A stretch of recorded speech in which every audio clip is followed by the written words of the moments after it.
Halo semuanya, welcome back again di YouTube channel aku. Makasih udah klik video ini. Hai, aku Firlin, 20 tahun, sekarang lagi kuliah di Jepang.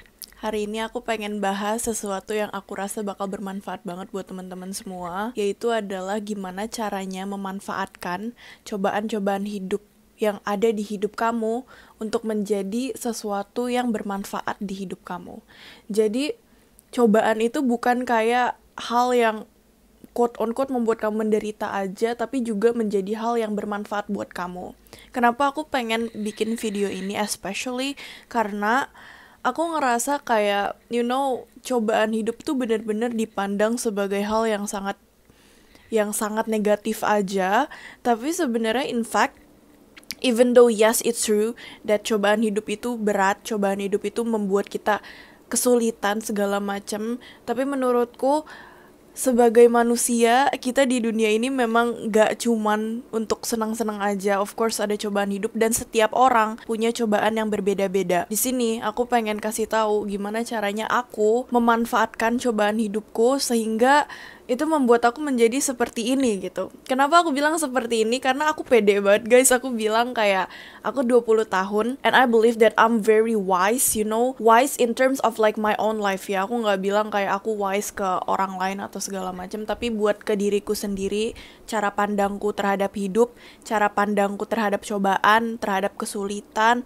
cara pandangku terhadap masalah-masalah yang diberikan oleh Allah, dan juga cara pandangku terhadap diriku, orang lain, sehingga Allah in general, itu bener-bener menurutku wise dalam pandanganku sendiri, dan aku rasa ini bisa menjadi hal yang bermanfaat buat kamu. So let's get into it. Of course, seperti biasa aku pasti bakal bawa sesuatu di meja ini. Sebenarnya aku lagi agak sedikit pusing, cuman kayak nggak apa-apa demi kalian semua. Aku juga very excited buat share topik ini. Hari ini aku bawa aku nggak tanggung-tanggung, aku bawa apa ini, sereal dan bahkan susu ke mejaku untuk bikin ya sereal. BTW aku nggak terlalu suka serealnya, sebenarnya lebih enak sereal-sereal yang ada di Indonesia, cuman I have no choice, this is the only option that I have. So let's eat and let's talk. Okay, so sebelum mulai penting banget buat aku ngasih tahu kalian background story aku. So guys, memang kalau aku lihat-lihat sekarang di social media tuh hidupku tuh kayak terkesan kayak wow banget, terkesan very privileged, terkesan very like like the dream type of life. I gotta say, dan aku bakal jujur-jujur aja sama kalian kalau emang benar hidupku yang sekarang itu benar-benar alhamdulillah jauh lebih stabil daripada hidupku yang dulu. Cuman percaya, I have had my own share of miseries. Aku pernah menderita banget dulu. I used to be very depressed, I used to be very suicidal. Tapi sekarang aku rasa aku tuh bener-bener udah ada di tahap yang like very accepting, dan aku bisa menggunakan literally banyak hal yang terjadi di hidupku, cobaan-cobaan di hidupku menjadi sesuatu yang sangat bermanfaat untuk diriku sendiri dan hidupku in general. So jangan lihat aku sebagai diriku di social media. Hidup aku memang perfect di social media guys, karena aku nggak pernah share hal-hal yang buruk yang terjadi di hidupku di social media. Cuman just see me as an individual who have who also have like a background story that you might not know. Dan aku gak akan share apa aja yang terjadi di dalam hidupku yang membuat aku bisa bilang bahwa aku tuh dulu menderita banget dari aku kecil sampai aku sekarang. Cuman intinya I did had my own miseries, okay? I think I'm quite qualified to say this, tapi kayak ya udah gitu. Kayak aku harap sebagai anak muda, ilmu yang aku pelajarin bisa bermanfaat untuk kamu juga. Karena anak muda ke anak muda lainnya, ini bakal jadi relatable banget. Oh ya, buat audiensku yang non-muslim, I'm sorry, tapi video ini bakal lebih banyak membahas tentang agama juga. I can't help it, I'm Muslim. Jadi banyak hal di diriku yang bersangkutan dengan agama aku. Kayak now my religion, my God, is literally the most important thing in my life, yang benar-benar help me go through all the miseries that I had in my life. So, hal pertama yang harus ada di mindset kamu soal cobaan hidup itu adalah satu. Itu adalah bukan karena Allah, bukan karena Tuhan gak sayang sama kamu, bukan karena Tuhan pengen kamu kesulitan atau segala macamnya. Itu tapi justru karena Allah, justru karena Tuhan sayang sama kamu.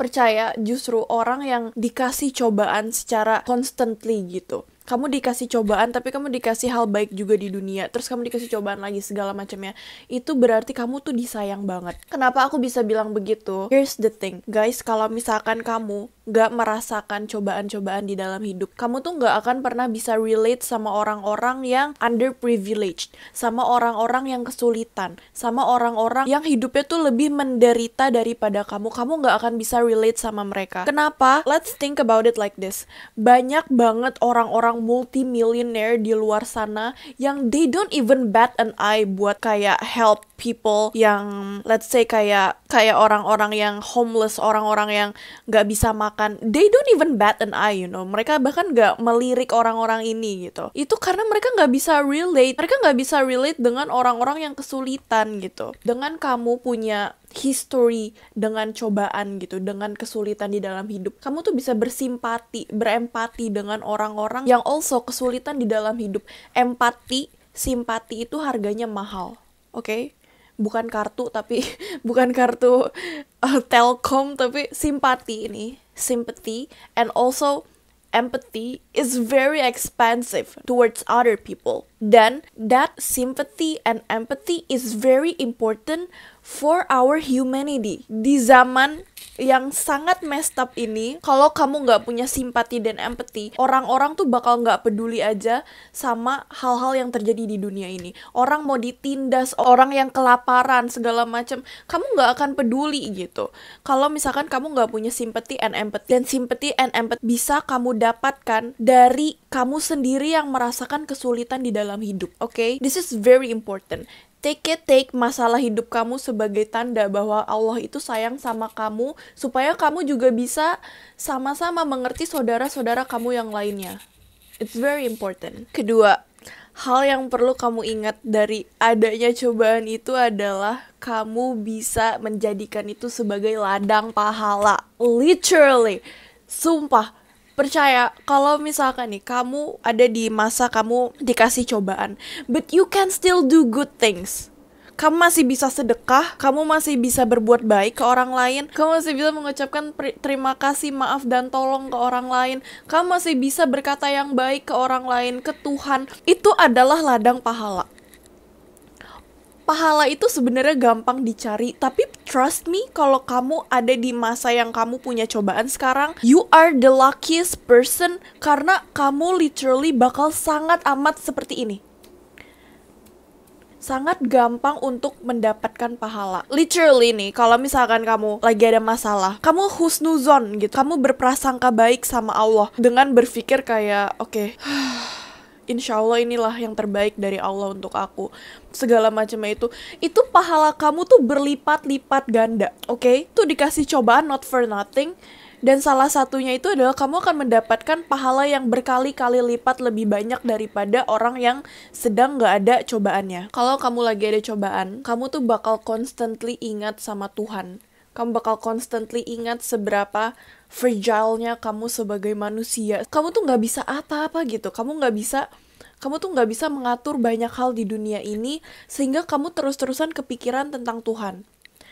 Orang yang gak ada masalah di dalam hidupnya, mereka bakal berpikir bahwa hidupnya tuh sempurna, bahwa hidupnya tuh bisa mereka atur sendiri. Ini menurutku ini penting juga, yaitu adalah seperti ini. Waktu itu kemarin aku berdiskusi dengan teman-temanku, kita lagi ngebahas ateis dan juga agnostik. Terus aku bilang seperti ini ke teman-temanku, you know kenapa di zaman-zaman dulu nih, yang orang-orangnya tuh masih kayak di zaman purba gitu-gitu tuh punya Tuhan mereka sendiri. Di masa sebelum Masehi gitu-gitu, mereka tuh punya Tuhan sendiri gitu. Mereka menyembah matahari, mereka menyembah bulan, segala macam. Itu karena hal-hal tersebut adalah hal-hal yang mereka nggak nggak bisa control, dan mereka constantly thinking kalau misalkan ada sesuatu yang lebih besar dari manusia yang bisa mengatur orang-orang, yang bisa mengatur manusia, yang bisa ngebantu manusia, dan tanpa hal besar ini manusia itu nggak ada apa-apanya. Karena itulah orang-orang zaman dulu itu lebih quote on quote tuh lebih beragama gitu, dalam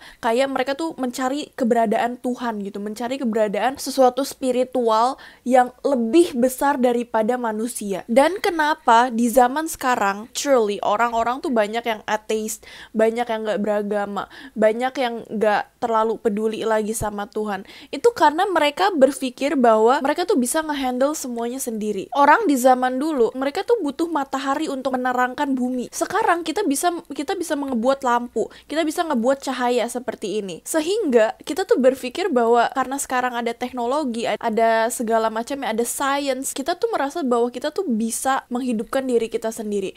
Pikiran-pikiran seperti ini literally ngebuat kamu menjadi angkuh bahwa kamu bisa melakukan hal-hal yang kamu gak bisa atur sendiri. Makanya, kalau kamu ada di masa-masa yang kamu tuh dikasih cobaan, kamu tuh bakal constantly balik ke Tuhan gitu. And it's a very good thing. It's a very good thing. Karena kamu menyadari bahwa kamu tuh harus kembali gitu ke Sang Pencipta. That's very important. Aku udah lupa ini yang keberapa, kayak keempat deh. Tapi ini adalah salah satu hal lagi ya, yaitu adalah kalau kamu ada cobaan gitu. Cobaan tuh banyak ya. Cobaan tuh bisa kayak kamu tuh gagal, kamu ada di suatu masalah segala macam. Coba jadiin ini adalah sebagai evaluasi gitu, tempat evaluasi. Kalau kamu gagal, kamu evaluasi apa sih yang gue kurang gitu, apa sih yang bisa gue perbaikin, atau kayak ada nggak sih hal yang I can do better gitu loh. Kamu bisa menjadikan itu semua sebagai ruang untuk bertumbuh menjadi lebih baik lagi dibanding menjadikan itu sebagai alasan untuk kamu give up. Guys, be so for real. Aku gagal 12 kali sebelum aku ada di kampus aku yang sekarang. Aku gagal selama SD, SMP, SMA. Aku gak pernah masuk di sekolah yang aku pengenin, itu karena aku gagal terus. I gotta say, gimana pun aku berusaha, academically aku tuh susah banget dapet nilai yang bagus gitu. Even though I enjoy studying segala macam, it's just so hard to me. Tapi at the same time, it's challenging. I'm having fun. And karena, coba bayangin kayak gini ya, karena aku sering banget gagal di dalam hidupku, aku sekarang tuh resistance dengan kegagalan. Aku kemarin nyoba beberapa hal, kayak daftar ini itu di kampusku, dan aku ketolak ada 3 kali. Aku udah kayak ya udah gitu, nggak apa-apa, ini bukan rezekiku, kayak gitu. I didn't make it a big deal karena aku udah terbiasa dengan kegagalan. Isn't it amazing? Coba bayangin kalau misalkan kamu dapat penolakan, dapat kegagalan gitu, kamu bakal take it very personally, sehingga kamu mempertanyakan bahwa ya jangan-jangan gue nggak kompeten. Kenapa sih gue nggak dipilih? Kenapa orang lain dipilih? Kenapa gue nggak dipilih gitu? Padahal you can just simply think kalau misalkan this is not for me and that's it. That's it gitu loh. You can always have another chance. Oke, jadikan kegagalanmu, jadikan cobaanmu sebagai ruang untuk kamu improve. Karena trust me, orang yang terus-terusan dikasih cobaan itu adalah orang yang dewasa. Aku lupa peribahasanya apa, orang pelaut yang handal tidak datang dari laut yang tenang, something like that. Dan itulah yang aku rasakan di dalam hidupku, seperti itu. Sekarang aku kalau misalkan ditolak, kalau aku dapat kayak kegagalan atau segala macam, aku kayak ya udah gitu, I did my best. Kalau emang ini bukan rezeki gue, what can I do about it? Okay? Makanya don't take it so personally. Just think kalau misalkan kayak ini bisa menjadi tempat gue untuk evaluasi, untuk berpikir bahwa kayaknya ada yang kurang, gini-gini segala macam. Gak apa-apa, nanti improve lagi, insya Allah bakal dikasih yang lebih baik gitu. Gak apa-apa untuk kamu merasa sedih tuh, gak apa-apa. Cuman jangan jadikan itu sebagai alasan untuk kamu give up, untuk kamu berhenti percaya dengan kebaikan Allah Subhanahu wa Ta'ala. Selanjutnya yaitu adalah jadikan ini secara conscious tempat kamu untuk untuk belajar. Tadi improve dan belajar itu beda menurutku. Contohnya ya, kamu ada masalah keluarga. Misalkan kayak, I think this is very common dan aku ngerasa nggak banyak orang yang bahas ini, tapi kayak, let's say, masalah di rumah tangga yang dimana orang tuanya bercerai, atau salah satu dari orang tuanya berselingkuh segala macam, dan kamu tahu itu. Gini, I know it's very hard, tapi trust me, this is kalau misalkan kamu secara conscious bisa sadar, bisa melebihi rasa sedih kamu, bisa melebihi trauma kamu. Jadi ini trauma kamu, tapi kamu tuh bisa loncatin trauma kamu untuk berpikir secara logis, sehingga kamu tuh bisa melihat segala hal tuh dengan perspektif yang lebih broad. Yaitu contohnya seperti ini, misalkan salah satu dari orang tua kamu itu berselingkuh, terus kamu tuh secara conscious sadar bahwa this behavior is not a good behavior, dan gue bakal mencoba untuk menghindari ini. Gue pasti bakal menghindari ini. Gue gak akan menderita seperti salah satu dari orang tua gue, dan gue gak akan berbuat seperti mereka. Sehingga even though it hurts you, you can still get benefit out of it. Jadi seperti ini, yang kayak ini aku tahu ini pasti bakal susah banget, this takes time, tapi truly kalau kamu udah ada di tahap yang dimana kamu bisa secara logical berpikir dan memanfaatkan trauma-trauma kamu, memanfaatkan masalah di hidup kamu, you will be very powerful. Karena nggak semua orang bisa melakukan ini. Cobaan and trauma hidup is very hard to tackle. It's very hard to accept, you know. It's very hard to accept that you come from a broken home family. It's very hard to accept that you went to trauma. It's very hard to accept that you very hard to actually live your life. It's very hard for people to actually accept it. Sehingga mereka tuh terus-terusan diombang-ambing dengan pikiran bahwa kenapa dunia ini gak adil banget. Padahal meskipun kamu berpikir seperti itu, kamu tuh bisa memanfaatkan cobaan-cobaan hidup kamu ini untuk menjadikan hidup kamu menjadi lebih baik lagi. Yes, it's hard, it's difficult, it hurts you so much, it hurts your soul, but you still get benefit out of it. Okay? Dan jangan, makanya aku bilang seperti ini guys, jangan terlalu terombang-ambing dengan kesulitan yang ada di dalam hidup. Hidup itu sulit, yes. Hidup itu nggak gampang. Aku tahu orang-orang tuh punya banyak cobaan yang berbeda-beda, and those cobaan itu dan cobaan itu tuh nggak gampang di-tackle. Yang aku pengen highlight di video ini itu adalah, meskipun kamu punya cobaan, meskipun hidup kamu susah, jangan jadiin itu sebagai hal yang sia-sia. Karena kamu bisa memanfaatkan cobaan-cobaan di dalam hidup kamu untuk menjadi benefit yang lebih baik untuk hidupmu sendiri, untuk diri kamu. If the world gives you lemon, if the lemons is like big enough to hurt you, buat kayak, misalkan kamu punya luka nih di kaki kamu, terus the world, lemon, sakit gitu. Sisa lemonnya, jangan kamu buang, kamu jadiin itu lemonade. You can do it. Sumpah. Kayaknya ini bakalan jadi yang terakhir. Mungkin kalau misalkan di pertengahan video aku ingat sesuatu, aku bakal tambahin. Tapi intinya gini, ini menurutku adalah salah satu perks, dan ini personally buat aku sendiri ya. Salah satu coping mechanism aku yaitu adalah aku sangat mandiri. I'm still trying to be financially independent. Hal lainnya aku bisa sendiri.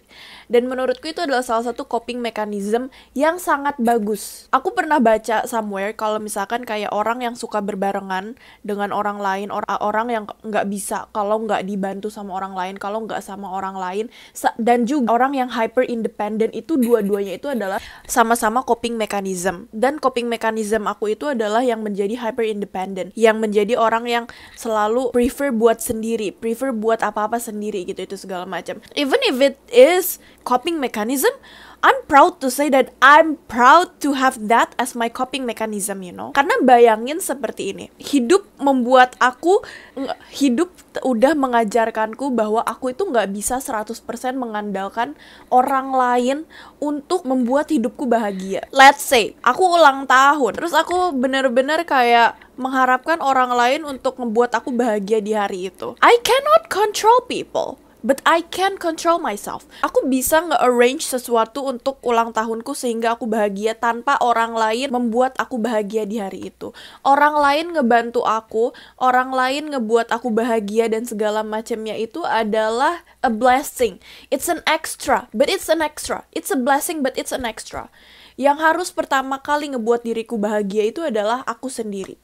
Oke, I'm saying this karena seperti ini, karena seakan kayak orang yang sendiri itu tuh bener-bener kayak hal yang buruk banget gitu loh. Padahal menurutku ya, aku nggak bilang kayak buruk atau gimana, tapi kayak menurutku, between these two coping mechanism, yang lebih beneficial itu adalah kamu yang bisa sendiri. Kenapa? Karena again, you can control yourself, but you cannot control other people. Kamu tuh nggak bisa menaruh kebahagiaan kamu tuh terlalu rely on people, karena di zaman sekarang, this is very sad, tapi di zaman sekarang orang-orang tuh hanya care about themselves. They're way too occupied with their life, sehingga sometimes they don't even have the time to care for you. It's not too bad, you know. Sebenarnya karena orang-orang itu bukannya nggak peduli sama kamu, tapi lebih karena mereka tuh udah terlalu sibuk dengan diri mereka sendiri, sehingga kalau kamu tanpa orang lain dan kamu merasa kamu nggak bisa, you won't be able to survive this life. Makanya salah satu hal baik dari punya cobaan gitu, dari punya trauma yang seperti itu, dan kalau misalkan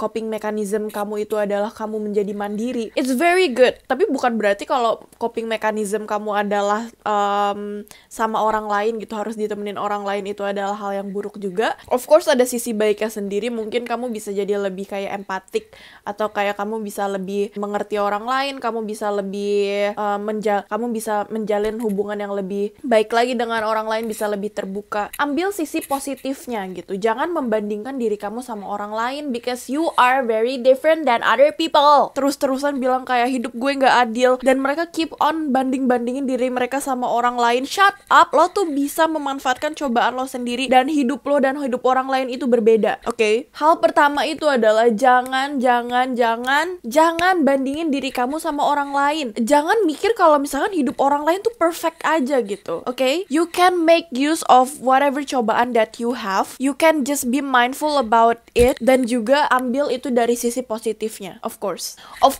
dikasih cobaan itu berat. Nauzubillah min zalik gitu ya. Kalau misalkan kayak hal-hal yang berat gitu, aku juga pasti bakal kesulitan untuk menerima itu semua. Pasti bakal ada sesuatu di dalam diriku yang berubah. Aku pasti bakal sakit hati segala macam. Tapi insya Allah, if you keep on bisa berpikir positif tentang cobaan-cobaan yang dikasih Allah ke kamu, insya Allah hidup kamu tuh bakal berkah di dunia dan di akhirat. Dan itulah yang pengen aku tekankan ke teman-teman semua. Kita tuh anak muda, please deh, jangan yang negatif aja gitu pikirannya. Kamu bisa kok memanfaatkan itu, pinter-pinterlah memanfaatkan keadaan. That's the point. Oke, Yorobun, segitu aja. Makasih udah nonton sampai akhir. Jangan lupa like, comment, dan subscribe. Ayo please bantu aku share ini di IG story juga ke teman-teman kamu segala macam, supaya kita bisa cepet-cepet jadi 10.000 subscribers di YouTube ini sebelum 2025.